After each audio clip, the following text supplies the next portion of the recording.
Olá, meus irmãos, minhas irmãs, mais uma vez aqui estamos para poder levar a vocês mais um pouco de conhecimento, mais um pouco de luz nessa nossa seara, nesse nosso trabalho. E hoje nós vamos trazer um tema bem interessante, e tema este que na realidade ele foi sugerido pelo seu Frank. E, logicamente, eu havia mencionado que com toda certeza assim eu faria. E hoje nós vamos trazer esse tema da Gênese, do capítulo 15, que fala sobre as curas de Jesus.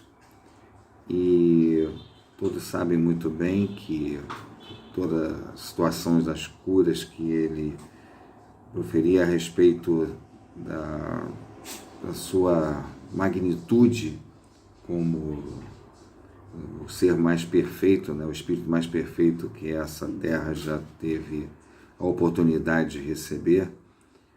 E lógico, nós também, com todo o conhecimento que nós temos a respeito de Jesus, vemos que realmente ele é o mestre, o guia e o governador espiritual do nosso orbe. E lógico, não podíamos deixar de explanar isso a respeito desse tema. Bom, e o que na realidade entendemos pela cura, o que nós na realidade entendemos por milagres, não é? O que muitas vezes, muitas pessoas atribuem milagres. Bom, o que na verdade nós temos que passar, que é uma coisa sensata, e realmente é uma, vamos dizer assim, uma junção que eu posso deixar aqui bem assertiva para todos vocês, é que essa cura, ela é exatamente como eu já disse, a junção entre o mérito, ou seja, o merecer, logicamente, o fazer por onde merecer, não é? Porque na realidade, veja, você, porque na realidade nós vamos atribuir porque fulano faz sempre o bem, porque fulano vai, o Beltrano, ele está sempre com uma situação de poder chegar a esse patamar, de fazer o bem, de praticar a caridade, de poder seguir pelo amor ao próximo. Isso, na realidade, é adquirir mérito. Não é? Aí acho que você vai pegar uma situação dessa e vai dizer assim, mas espera aí, mas mesmo pelo mérito e o passado, e aquilo que na realidade passou, o que esse espírito carregou esses anos todos. Não, mas veja, é exatamente dessa condição que eu estou falando. Porque embora que hajam tido situações pretéritas desse espírito, lógico, ele vai chegar neste orbe e vai ter uma nova chance. Ele vem com uma nova condição. Se existem situações expiatórias, lógico, ele vai passar por situações expiatórias. Até porque já isso foi definido na pré-reencarnação dele. Tá? Antes dele reencarnar, ele já sabia o que na realidade ele iria encontrar. E, lógico, independentemente disso, esse espírito está em progresso. Então, ele tem, lógico, uma situação favorável a uma condição de mérito. Então, ele tem uma vertente positiva. E qual é o outro? Qual é a outra vertente positiva? Acreditação, fé. A fé vai deixá-lo lógico com uma situação de acreditação. Então você junta mérito e fé, o que pode dar errado? E a vontade divina? É claro, você junta tudo, como diz hoje em dia, né? Os jovens de hoje em dia deu match, né? Por quê? Porque na realidade essa junção dá super certo. E é isso que favorece uma possibilidade enorme de cura. Nós vamos ler alguns trechos da Gênese, e nós vamos entender esse detalhe dessas condições. Eu vou pegar aqui, logicamente, a mulher que tinha a perda de sangue, que toca na túnica de Jesus. Ele diz assim: então uma mulher que havia 12 anos sofria de uma hemorragia, que sofreram muito nas mãos dos médicos, e que, tendo gasto todos os seus haveres, nenhum alívio conseguira. Como ouviu falar de Jesus, veio com a multidão atrás dele e lhe tocou as vestes, porquanto dizia: se eu conseguir ao menos lhe tocar nas vestes, ficarei curada. No mesmo instante, o fluxo sanguíneo lhe cessou, e ela sentiu em seu corpo que estava curada daquela enfermidade. Logo, Jesus, conhecendo em si mesmo a virtude que lhe saíra, se voltou no meio da multidão e disse: quem me tocou as vestes? Seus discípulos lhe disseram: vês que a multidão lhe aperta de todos os lados e perguntas quem te tocou? Ele olhava em torno de si à procura daquela que o tocara. A mulher, que sabia o que se passara em si, tomada de medo e pavor, veio lançar-lhes aos pés e lhe declarou toda a verdade. Disse-lhe Jesus: minha filha, tua fé te salvou. Vá em paz e fica curada da tua enfermidade. É parte do Evangelho de São Marcos, no capítulo 5, versículos 25 a 34. A virtude era exatamente a energia que saíra de Jesus no momento em que a fé dessa criatura e o mérito que ela tinha por obter essa cura, pela mentalização e pela positividade que ela canalizou, ao menos eu tocar-lhe as vestes, eu sei que eu vou ficar curada. Porque sabia do imenso poder do Mestre. E ela executa o seu plano e, logicamente, tem o embasamento de Cristo, pelo fato de ela realmente ter feito isso.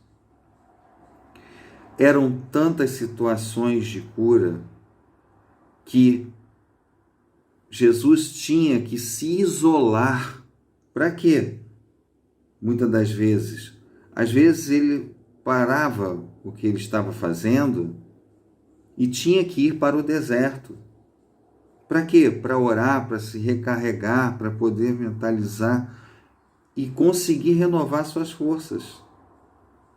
Porque eram muitas pessoas, era muito o que fazer de um povo sofrido ignorante e que simplesmente as pessoas elas não conseguiam muitas das vezes através de parcos recursos conseguiram através de uma medicina também completamente capenga, como era o caso da época, de realmente ter alguma situação favorável a poder se tratar. Então, Jesus fazia esse papel e simplesmente era cercado por uma multidão exatamente atrás de quê? Atrás de um dito milagre. Aí nós vimos naquelas situações assim, milagres não existem. Calma. A questão de milagre, na realidade, são situações que podem ocorrer, ou melhor, situações que, se ocorrerem, na realidade é contra o fluxo natural da vida. Ou seja, um paciente em estado terminal, com câncer e metástase, por exemplo, e do nada ele começa a reagir e simplesmente dominar esse câncer e no fim acaba obtendo a cura, depois de muita luta. É um milagre? Sim, mas temos que entender a conotação desse milagre. Exatamente nessas condições de mérito e fé. Se ele obteve cura, foi de mérito e de fé.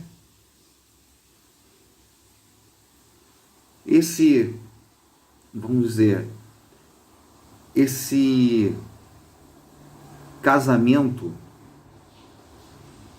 ele propicia, lógico, uma condição que é exemplar para muitas pessoas e que já fez, através dos tempos, vários exemplos de superação por conta dessas condições. São condições simples. Independentemente, Deus é tão misericordioso que nesse caso não leva a conta, muitas das vezes, o que se fez no passado. Porque você, numa situação dessa em que tenha mérito, está, de alguma forma, trabalhando dentro das conformidades da lei do progresso.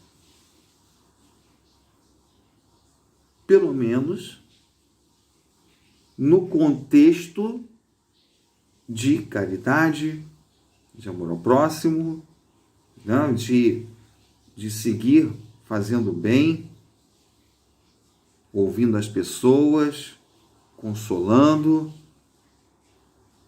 Então existe logicamente uma condição favorável, mesmo que não se consiga. Mas existem condições favoráveis a isso. Vamos dar sequência em mais um exemplo, no contexto aqui dos milagres. Vou agora fazer uma outra leitura,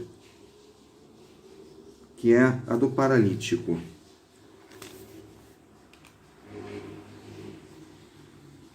Tendo subido para uma barca, Jesus atravessou o lago e veio à sua cidade, Cafarnaum, como lhe apresentassem um paralítico, deitado em seu leito. Jesus, notando-lhe a fé, é isso que eu quero falar. Jesus, notando-lhe a fé, disse ao paralítico: meu filho, tem confiança, perdoados lhe são os seus pecados.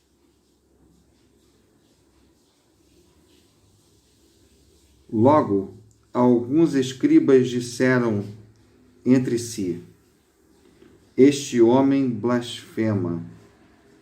Jesus, tendo percebido o que eles pensavam, perguntando-lhes: por que alimentais maus pensamentos em vossos corações?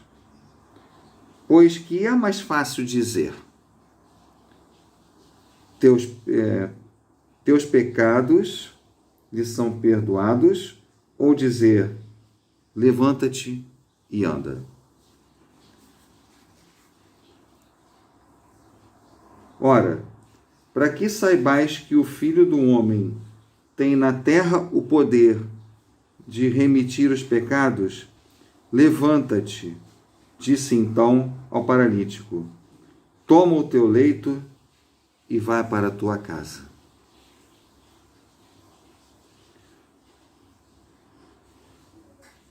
Vejam, nessas condições,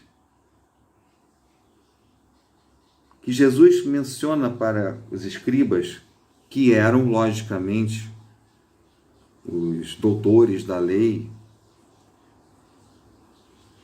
o que é mais fácil dizer: levanta-te e anda, ou redimir os teus pecados? Porque eles toda hora duvidavam de Jesus. Fariseus, escribas, eles duvidavam e não queriam que Jesus lhes, logicamente, colocasse empecilhos no caminho. Só que Jesus continuou a sua peregrinação. Jesus continuou a fazer o bem. Jesus continuou a prosseguir naquilo que ele, por si só, junto a Deus, havia determinado como missão. Ele tinha uma missão a cumprir. E a cada passo do Mestre foi exatamente nesse sentido. Mandou que o paralítico se levantasse e ele foi embora para casa com sua cama, com seu leito. Agora não mais. Não mais para permanecer nele. Então ele falou assim: meu filho, tens fé. A tua fé te salvou. Não é o caso? E o caso daquela criança cega também, que Jesus cospe no chão, na areia, faz um cataplasma misturando na areia, esfrega no olho da criança e a criança volta a enxergar. Logicamente, como até a criança mesmo é uma condição que também foi uma condição expiatória. As pessoas, lógico, têm situações em que voltam à vida, reencarnam, com limitações. Com limitações. Mas quantos e quantos já não superaram essas limitações? Através da sua acreditação, da sua fé. Quantos e quantos nós já vimos que superaram esses momentos? Muitos.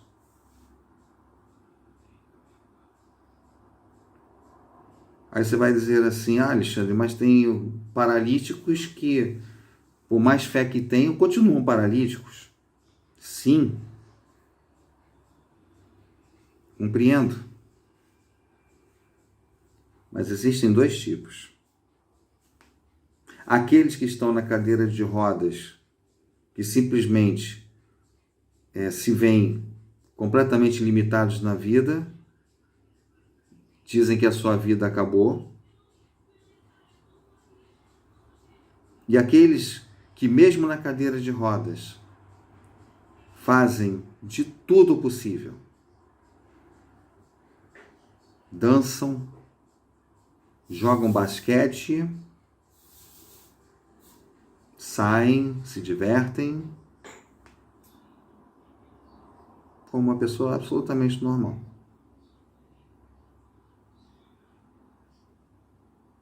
E nem por isso, mesmo através da sua alegria, através da sua positividade, deixou, lógico, a tristeza quando bate uma situação ou outra, isso é óbvio, isso é natural. Isso é natural. Você pode estar, eu já falei aqui, inclusive já disse a vocês, você está bem num dia, maravilhoso, o dia está tudo bem, tudo ótimo, e no outro dia você está péssimo. Mas é do ser humano.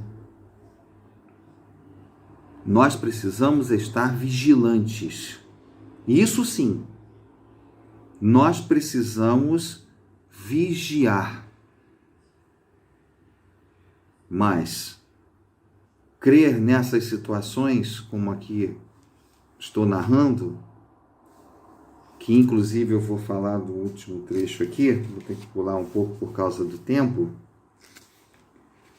situações que são óbvias. Tem outros casos, tem outras situações, e todas elas exemplificadas por Jesus na fé. Então,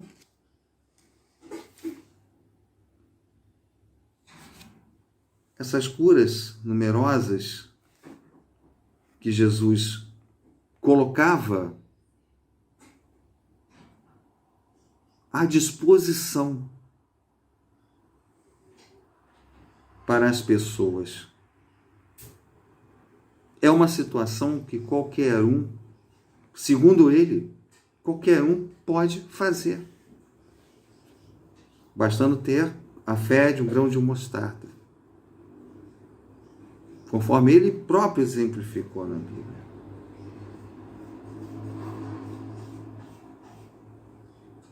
Todos vós, se todos vós sois filhos do mesmo Pai, então, logicamente, todos os irmãos, então temos todos a mesma condição. Sem sombra de dúvida. Eu vou ler esse último trecho aqui, por causa do tempo, que eu acho muito interessante. Exatamente diz o fato.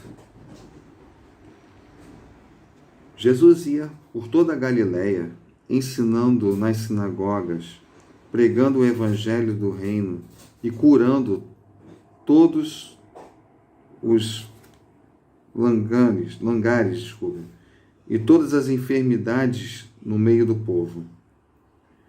Tendo-se a sua reputação espalhado por toda a Síria, traziam-lhe os que estavam doentes e afligidos por dores e males diversos, os possessos, os lunáticos, os paralíticos, e ele a todos curava.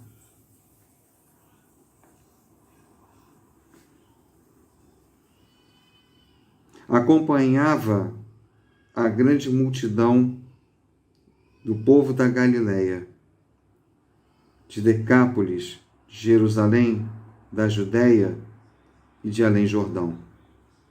São Marcos capítulo 4, versículos 23 a 25. De todos os fatos que dão testemunho do poder de Jesus, os mais numerosos são, não há o que contestar, as curas. Queria ele provar dessa forma que o verdadeiro poder é o daquele que faz o bem, que o seu objetivo era ser útil e não satisfazer curiosidades dos indiferentes por meio de coisas extraordinárias. Aliviando os sofrimentos, prendia a si as criaturas pelo coração e fazia prosélitos mais numerosos e sinceros do que se apenas os maravilhasse com espetáculos para os olhos. Daquele modo, fazia-se amado, ao passo que, se limitasse a produzir surpreendentes fatos materiais, conforme os fariseus reclamavam, a maioria das pessoas não teria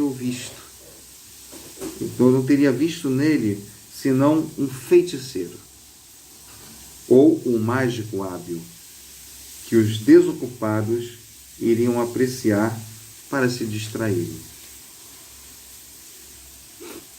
Assim, quando João Batista manda por seus discípulos perguntar-lhe se ele era o Cristo, a sua resposta não foi "eu sou", como qualquer impostor houvera podido dizer. Tampouco lhes fala de prodígios, nem de coisas maravilhosas. Responde-lhes simplesmente: ide dizer a João: os cegos veem, os doentes são curados, os surdos ouvem, o evangelho é anunciado aos pobres. O mesmo é que dizer: reconhecei-me pelas minhas obras, julgai da árvore pelo fruto. Porquanto era esse o verdadeiro caráter da sua missão divina.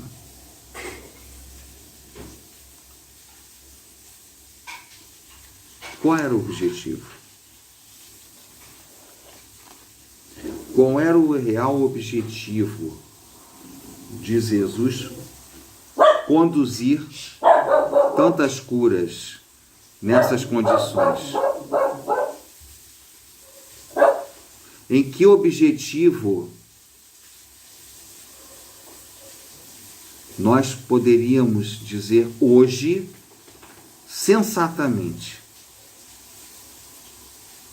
por que é que Jesus chegou a esse domínio, a essa condição? Muito simples. O povo, aquela ocasião, ele explanava exatamente sobre esse modelo para conquistar confiança. E essa confiança é passada de um para outro.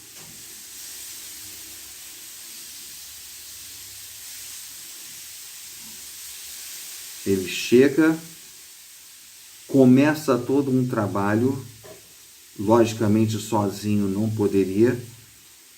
Então ele pega 12 homens, e todos eles médios de efeitos físicos, que são os apóstolos, e saem tanto a divulgar o evangelho quanto a fazer as curas.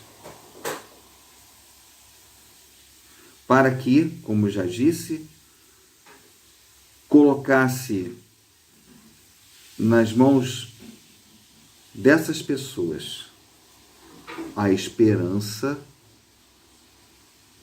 que eles aguardavam da vida do Messias. A resposta, essa é a resposta do mais alto às expectativas das pessoas que aguardavam, sim, alguém que estava vindo para poder começar a mudança.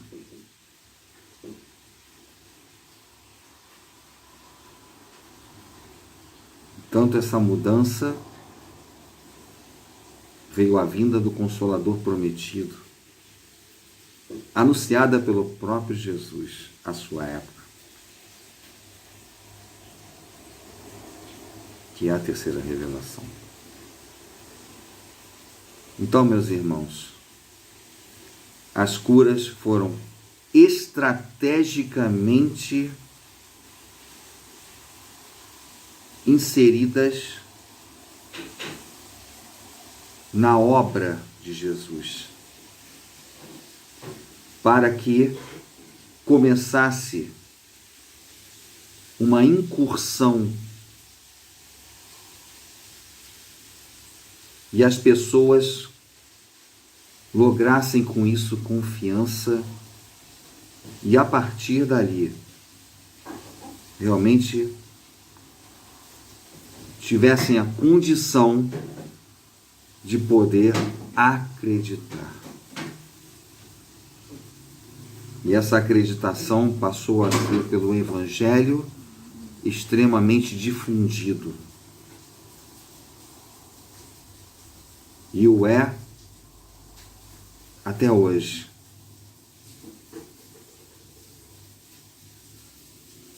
E as curas que hoje ainda refletem nesse orbe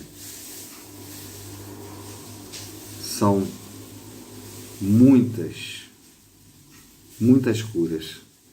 Muitas pessoas que na sua fé e acreditação e no seu mérito fazem desse dueto uma condição perfeita para que consigam virar qualquer jogo. Que a época do Cristo precisou ser totalmente moldado para a acreditação daquelas pessoas do cunho do Evangelho, que é a fonte principal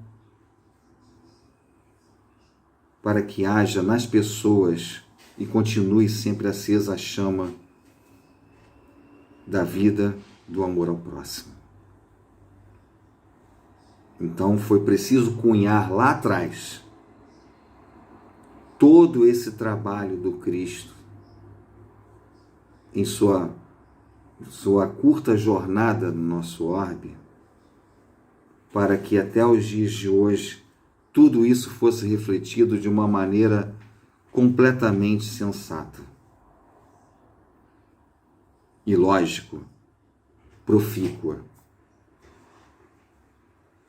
Porque vemos hoje, independentemente da medicina, pessoas que simplesmente deram a volta por cima. A medicina ajuda muito, evoluiu consideravelmente. Mas a fé é milenar. Espero que vocês tenham gostado. Como eu já disse, deixa um like aí pra gente, comenta lá no Umbanda Linda, deem suas sugestões a respeito de outros temas que nós possamos abordar aqui e fica logicamente felizes pelo fato aí do retorno de vocês, aí logicamente das nossas palestras, dos nossos momentos, e eu quero agradecer sempre aí por esse retorno, para que logicamente consigamos prosseguir nesse trabalho sempre da melhor forma possível e melhorando a cada vez mais, tá bom? E eu agradeço mais uma vez a todos vocês deixo um grande abraço e mais uma vez um grande beijo no coração. Saúde, acima de tudo, e muita fé. Vamos ter fé e mérito para que nós possamos prosseguir sempre. E, logicamente, vamos prosseguir.